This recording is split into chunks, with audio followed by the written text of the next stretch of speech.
We are back with Dr. Frank Denbow. Frank, the question I asked before was about the Guyana-Jamaican Association. If you can tell us what your vision is or your plans are for that association.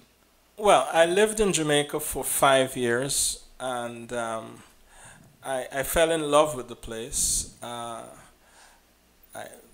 My family has had a long association with Jamaica, and I felt that I looked at some of the problems we have in Guyana, and they have the exact same problems in Jamaica. There is some of the best medical facilities in Jamaica, but at the same time, a lot of Jamaicans are not able to benefit from some of the great medical facilities that are in Jamaica. And similarly in Guyana.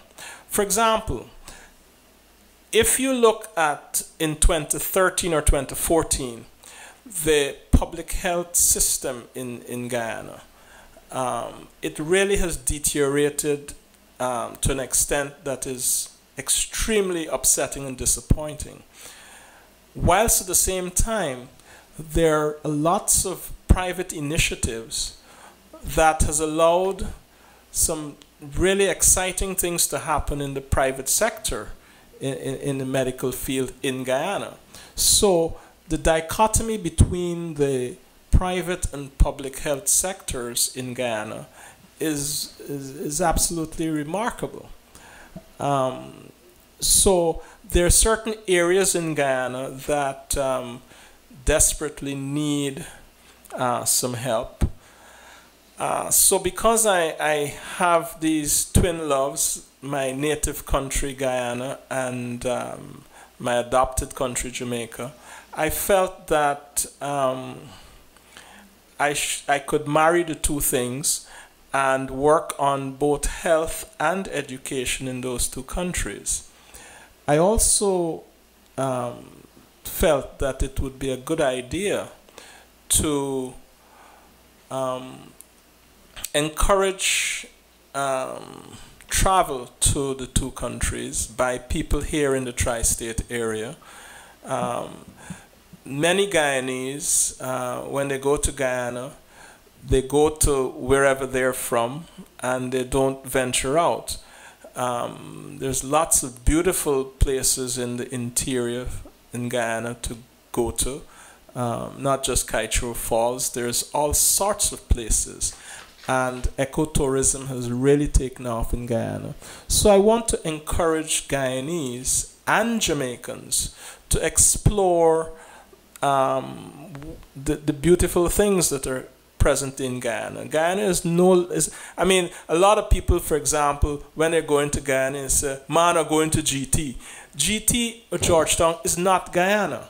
So that's one of my goals, to get more people traveling to Guyana's interior. The other thing that has happened is that the new airline Fly Jamaica has allowed direct travel between Guyana and Jamaica, and that, to my knowledge, has never taken place before. This is the first time you can get on a plane in Guyana and fly straight to Jamaica, and vice versa. So I think that opportunity, that has opened the door for there to be increased travel between the two countries.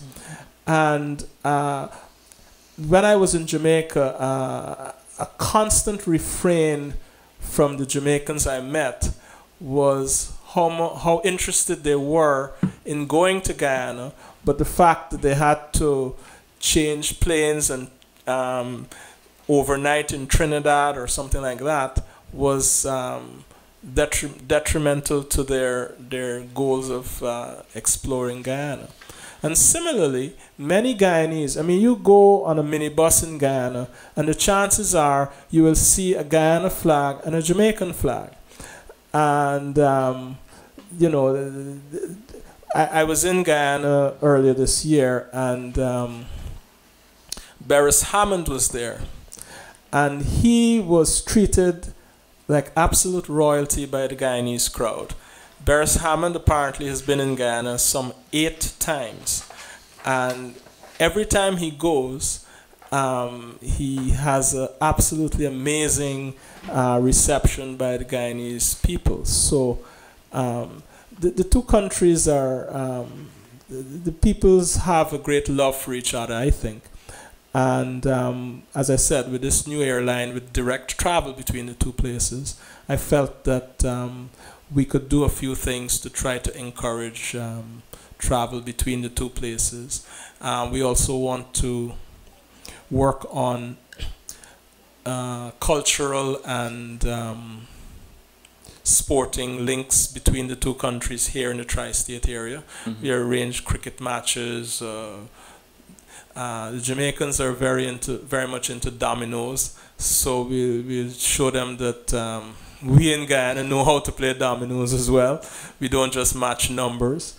And as I said, recently I was in both countries and working on establishing links and stuff to facilitate both medical missions and our educational projects.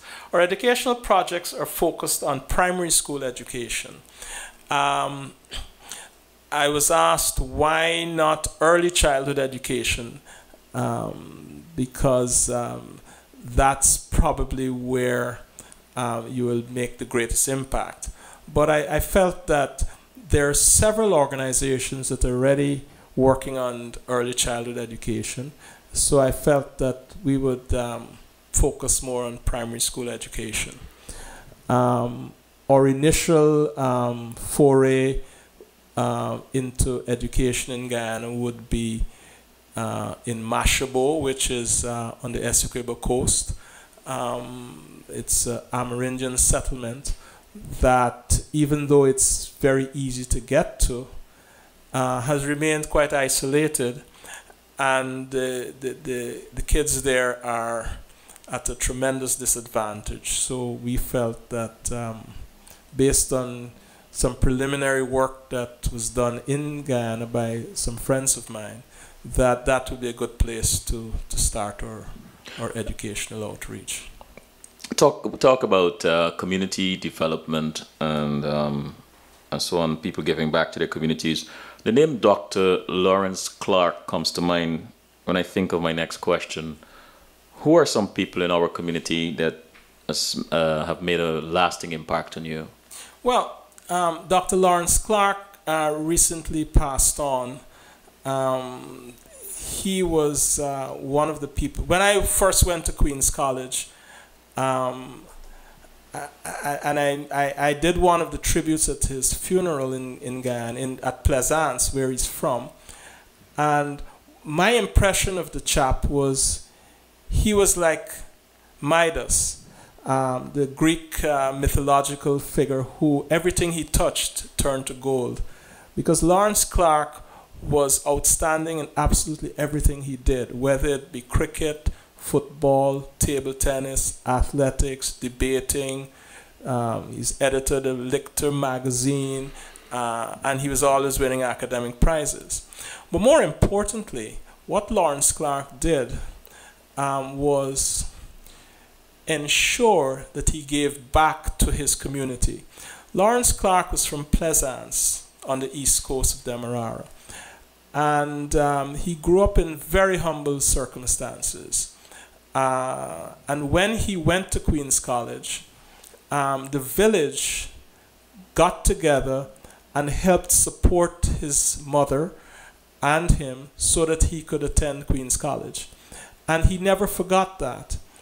And he gave back so much to Plaisance, and he gave so much to Queen's College. He really was exemplary in his life, was a shining example of what being a good citizen is. He was at the World Bank, and he spent most of his time in war-torn countries in Africa, trying to help their economies recover and to ensure that the people who were suffering the most had the most help, got the most help.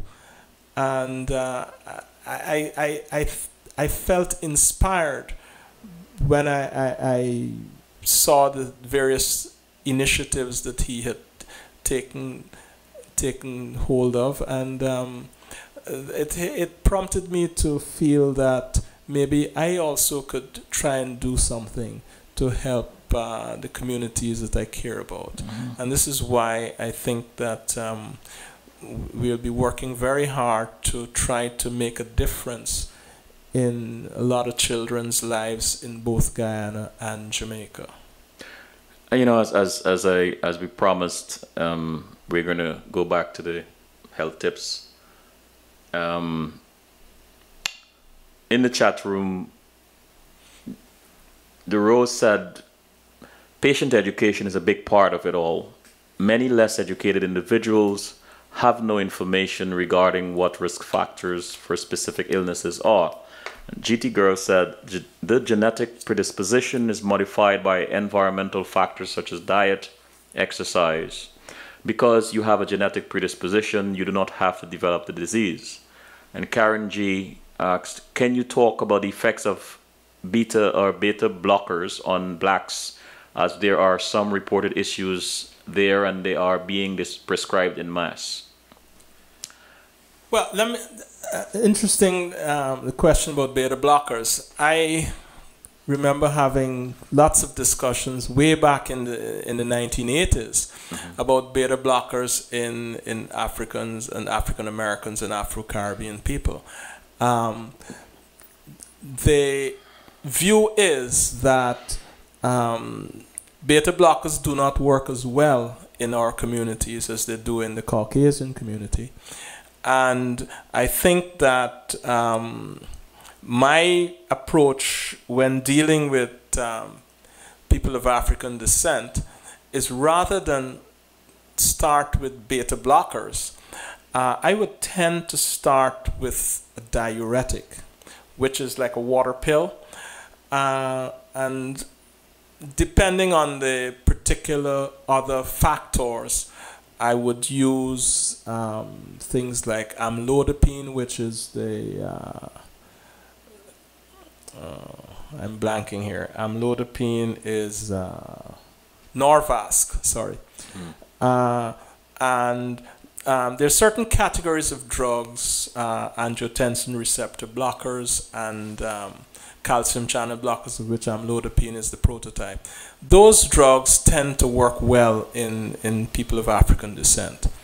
The question about beta blockers, there are specific instances where a beta blocker may be necessary, but as a general rule of thumb, I tend to not use beta blockers in people of African descent. Mm-hmm. And the Rose asked, how about all the miracle and homeopathic foods that some post online? Your thoughts? Well, I was just in Jamaica, and I went to the supermarket, and they have soursop juice in bottles, and I bought 2 bottles because I absolutely love soursop juice. But at the same time, soursop juice is not the cure-all.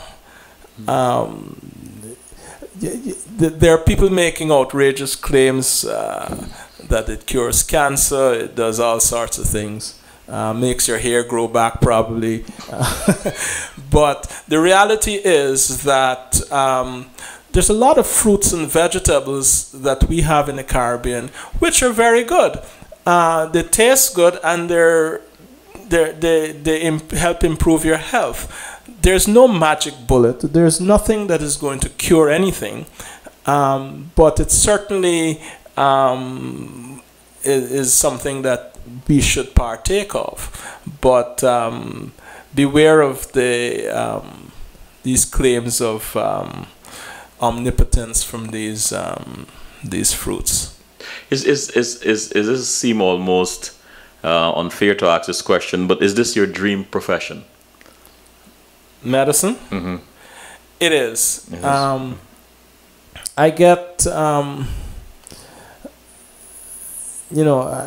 just 2 weeks ago, I saw a man in his 40s, and I did a cardiac stress test on him, and I felt it was a positive test, and encouraged him to get further investigations, nuclear stress tests, and cardiac catheterization, and he was rather, so he said, yes, I'll go and do those tests. And he didn't. And I was in the office one day, and my mind just ran on him. So I got his chart out and I called him, and I said, did you follow up and do that test? And he says, no, but I'm going to go and do it soon. And I begged him, I pleaded, I said, it's really very important. And he did, and it turned out that he needed to have 2 stents put in. And the doctor said that, it's a good thing that he came. Now, the amount of joy I got from that result, where he was able to get the appropriate treatment, the amount of joy you get from that, money can't buy that. Money can't give you that joy. Mm-hmm.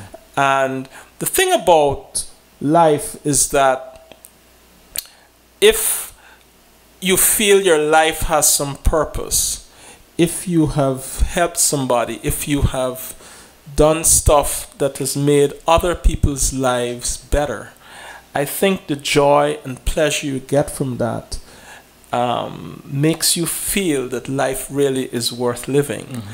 And to me, that is what can bring you happiness, mm-hmm. True happiness. Money cannot give you true happiness. And you truly believe in helping others? When I help other people, I help myself, because it makes me feel that I'm doing something worthwhile. It's not necessarily an ego trip, but mm-hmm. it gives your life some meaning and purpose. Mm-hmm. I think that, for example, clever people sitting in a cubicle devising methodologies to make millions and millions of dollars, I don't necessarily think that brings any happiness to those people. Well, what do you enjoy the most about your job, Frank? The pleasure I get from my job is when people say or feel that I've helped them in some way. I remember my father telling me that he would help somebody and they would say, "Man, Frank, I don't know how to thank you." And my father's response to that was, "Don't thank me, just go and help somebody else."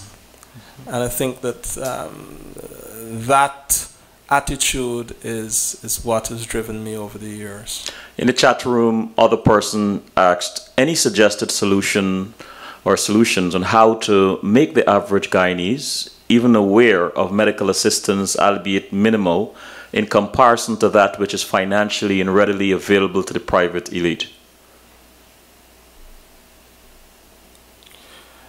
Well, the only way people will be aware is if you go into the impoverished communities and do the work.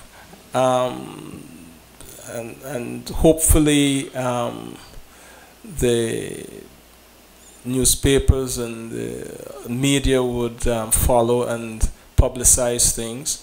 But I think that our challenge is to try to make a difference in those communities. Obviously, one of the things that we decided at the very beginning is that we will not get involved in any sort of partisan politics. It is because of partisan politics that lots of people are unwilling to take part in any sort of endeavors, but we feel we could navigate that, and we've written into our constitution that we will not take part in or countenance any sort of partisan political approaches in our work. The Rose said intervention in primary school makes much more sense than preschool intervention does. Research has consistently shown that here in the US, the gains made by Head Start are typically lost by 3rd grade. And the Rose said, oh God, the newest miracle fruit. Laugh out loud. Thank you. Karen G said, let the choir say amen. Teach this to our community so we can really collaborate and improve our community. When those who have work with those who don't have get. You know, an individual that has left one of the greatest impacts on the world was the son of a carpenter who lived to help people. He spoke about this philosophy by stating that you should love your neighbor as you love thyself. Is it in this context or thereabouts you refer when you speak of helping people? I don't want to make out that I'm like Mother Teresa.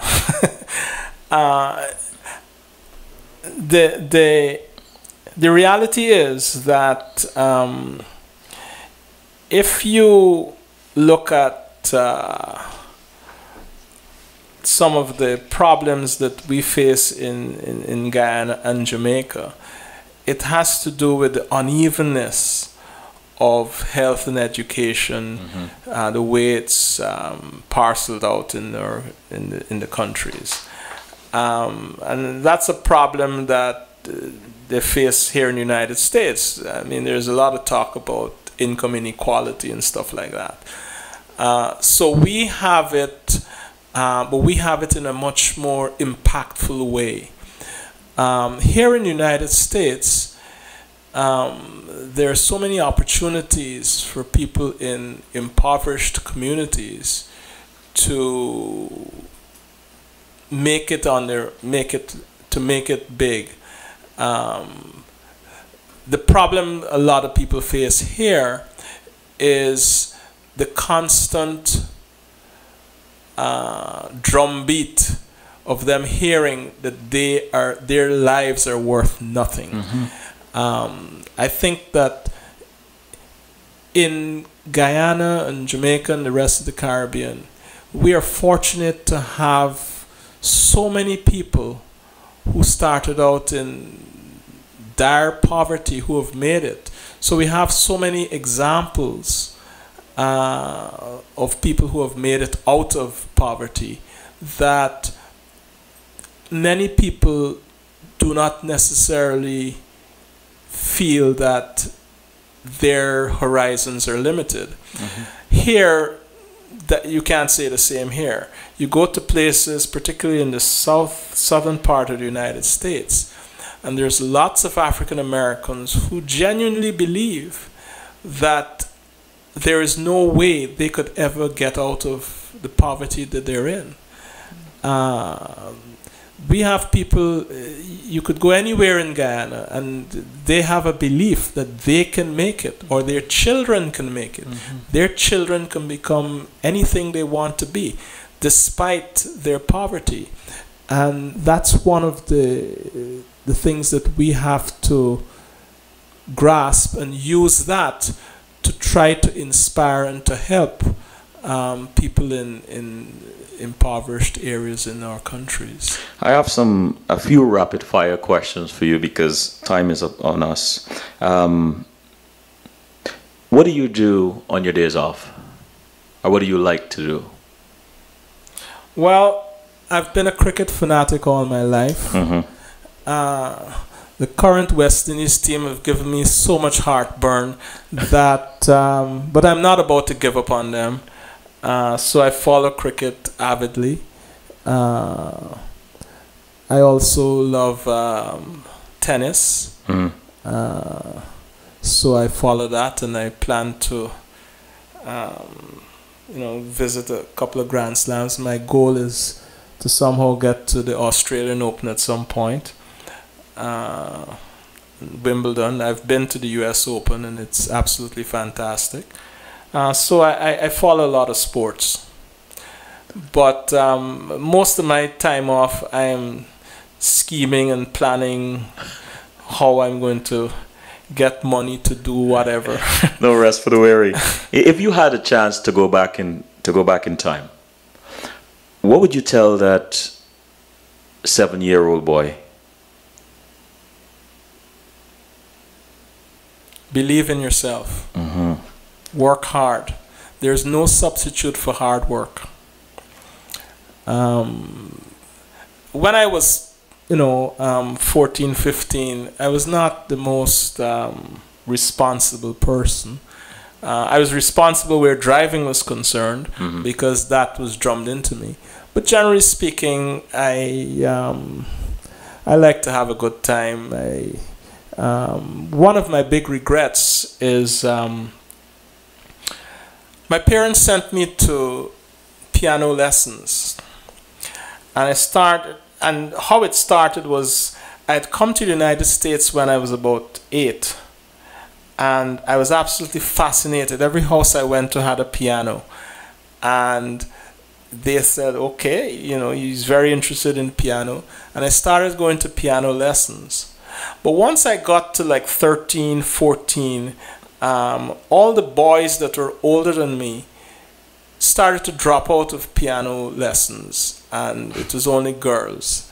And for some reason I thought that boys did not play the piano. That was a thing that girls did. And I had an influence that got me into playing pop music on the piano. And as a result, I stopped going to piano lessons. And I would say that's probably the biggest regret, that I see a piano today and I could barely remember much on the piano. What are you most thankful for?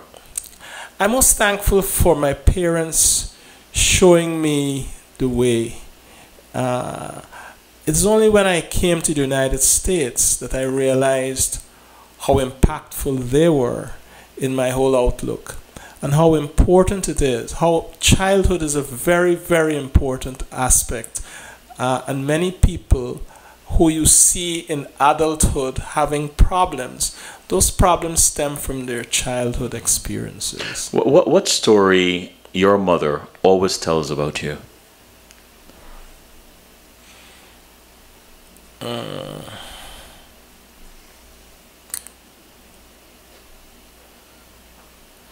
How I used to wet the bed when I was 6 years old.